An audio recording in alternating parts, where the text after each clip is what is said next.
Jai Hind kids. As per the discussion, let's go with the summary of the chapter for today and then start with the next chapter from tomorrow. We read out India as on the eve of independence as the most important chapter describing about the history of India.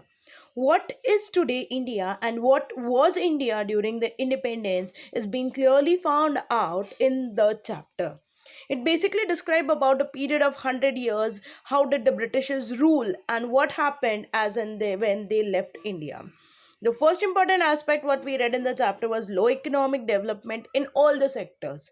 If you think agriculture being a main occupation, no development. Handicraft industry is completely finished.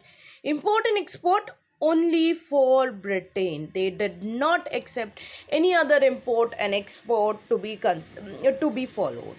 Then during that time, they even started one new aspect called as calculation of per capita income. It referred about the distribution of income and change in its every year, basically considered as aggregate real output in terms of money.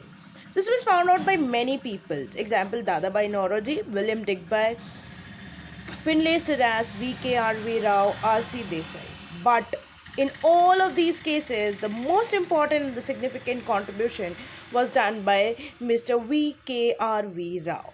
He showed that till the first half of the 20th century, the output was less than 2%, whereas the per capita income was just nearer of half percent.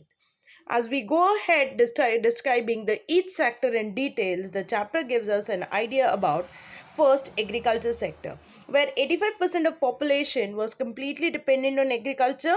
The productivity was too low. This was stagnation due to land settlement. Land settlement refers about zamindari system, that they did not think about any type of production, that the land is productive or not. If you have a land, you are in agriculture, you have to pay the revenue in spite the production is there or not. Did not think these people, zamindar people, they just thought of earning the revenue but never thought about the improvement in agriculture. They just thought of collecting taxes and increase their own income. For because of all these zamindari systems and other things, farmers suffered with various problems like dependent on rain.